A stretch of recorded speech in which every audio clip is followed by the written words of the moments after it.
Tara, mag-update tayo sa ating munting manukan hapon. Bago tayo magpakain ng manok, ipakita natin ang kalagayan ng ating mga manok, mga kabrid. Ayan o, cording area. 9 na piraso mga kabrid. Binalik ko na ang mga manok natin sa kanilang tipi. Gaya nitong Boston Black na yan, 2 years old almost, running 2 years old. Ito, Boston Sweater, running 3 years old. Tapos yung ating Boston Black isa, running 3 years old. So may papakita ko sa inyo. Tinuloy namin or mayroong ginawa silang bayanihan dito sa ating munting barangay, ating munting purok.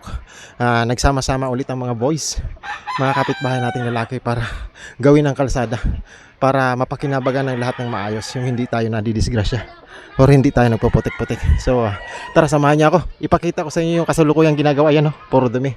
Let's go!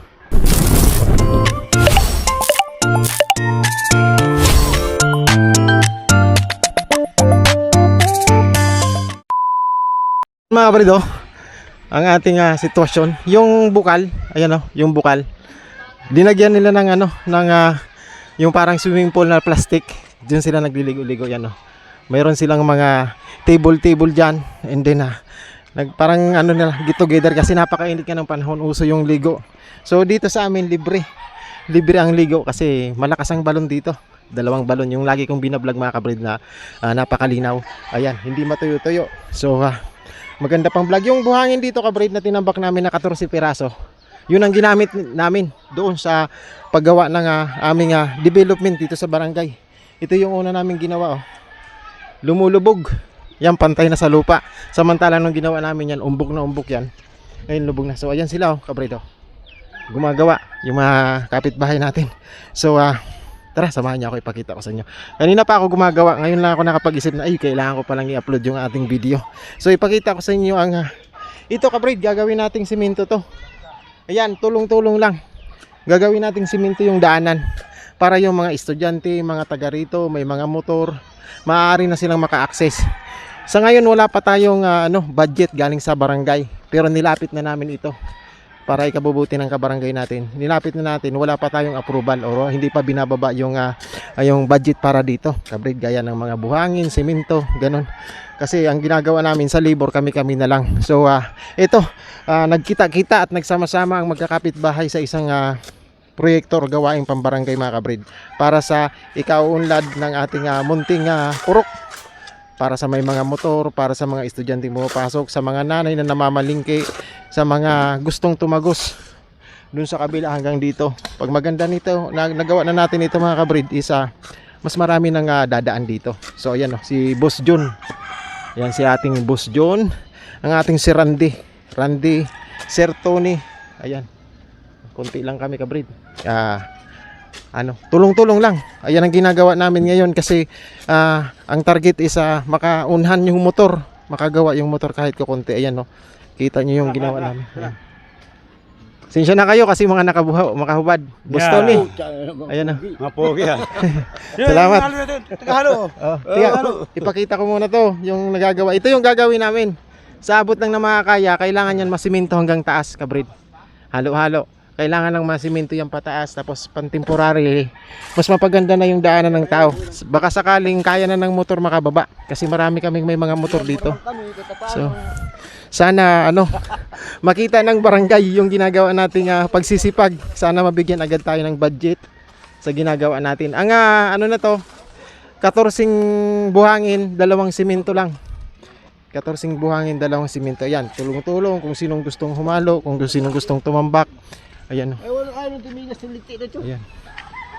Ayan, Boss Tony, sinsya na kayo Ayan. Teka lang. Ganyan kami dito minsan, biglaan lang. Mahirap pagplano kabrid. Mahirap pagplano-plano po. Puro drawing. Dapat magpagpaplano ka, may dala kang papel para doon mo na lang i-drawing yung plano.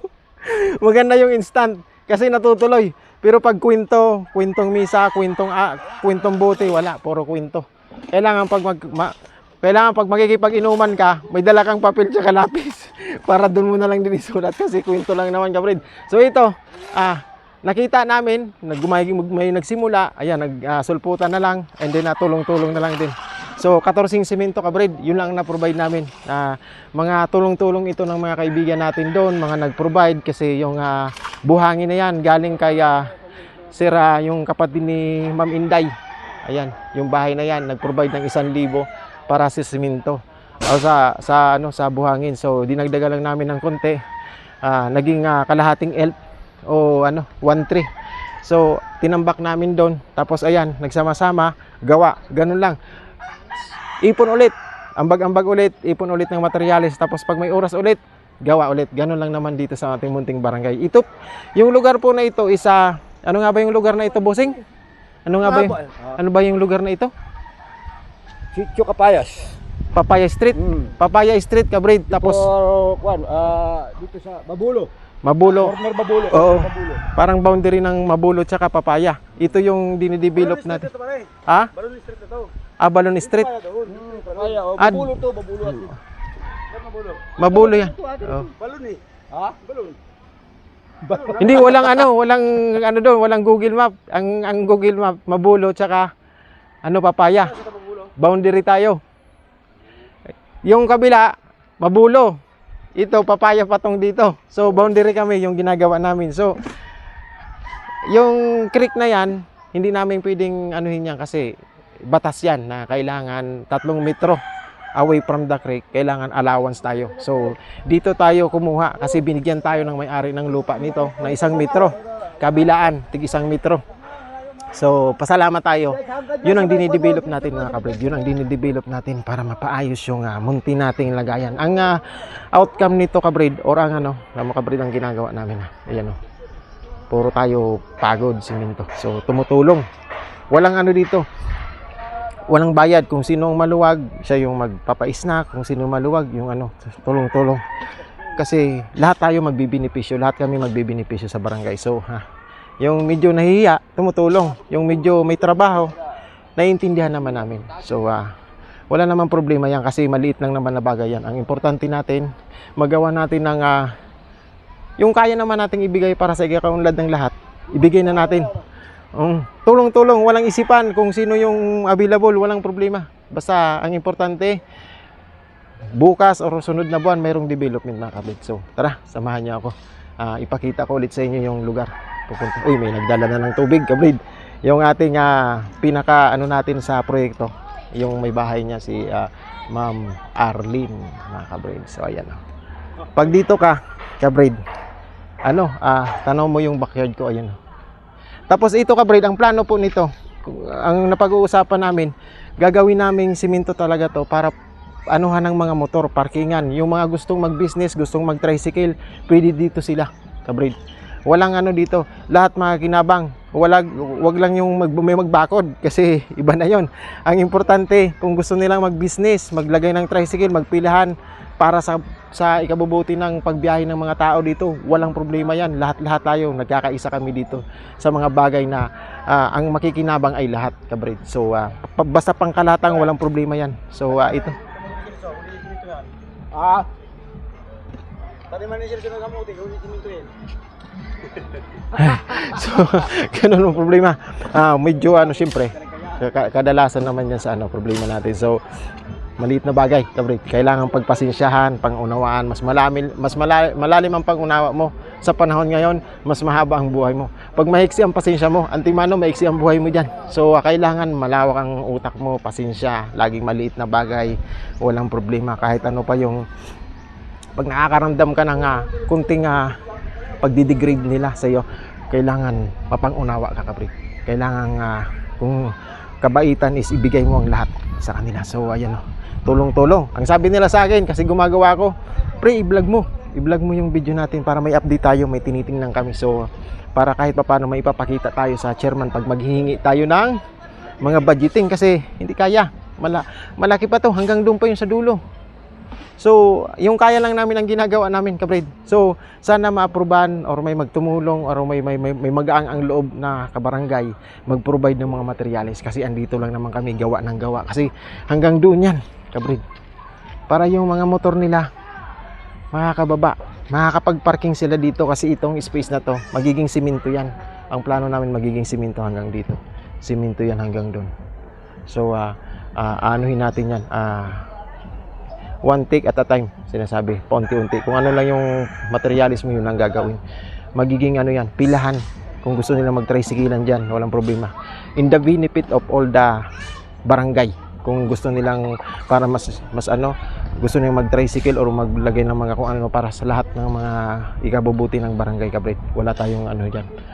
For the benefits of the many, gawin natin. Huwag tayong maging hadlang sa mga bagay-bagay na ikabubuti ng karamihan. So ayan no, Kabrit. Tapos na. Hindi naman sana ako focus ako dyan sa paggawa, Kabrid. Kaso sabi sa akin ni Boss Randy, yung busing-busing natin dito sa barangay.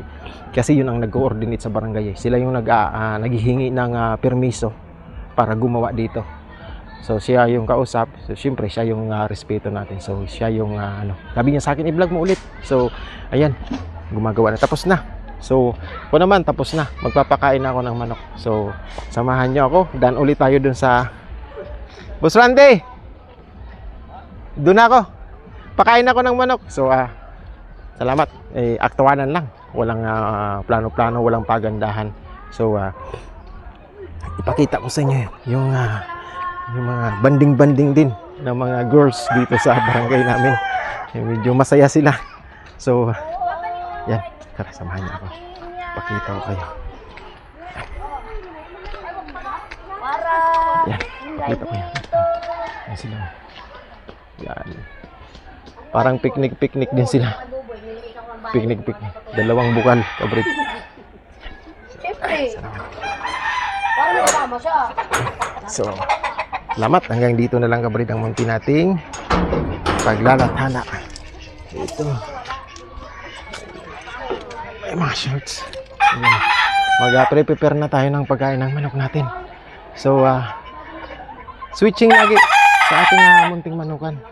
Switching. So tara mga kapatid, hanggang dito na lang ang munti nating pag-aalala at halain din. Sana po lagi kayong nasa maayos na kalagayan. Maraming salamat sa nakakaalala. And shout out to my friends Danny and Lorraine for always supporting me, always checking on me, and being so dedicated to support my channels and my wife's channels, Gabs Mix Vlog. Please support Danny and Lorraine. So he is in the snowy part of the earth, you know. He's surrounded by so many snow, so hard to do videos. So I only need to always keep looking for him, giving her proper support for his videos. So thank you, and then hopefully you're always in a good health, my friend Danny Lorraine. Maraming salamat sa lahat. Another vlog mga kabait para sa updates and development sa ating munting bagay. Maraming salamat, and then God bless po sa inyong lahat. Live and breathe with peace.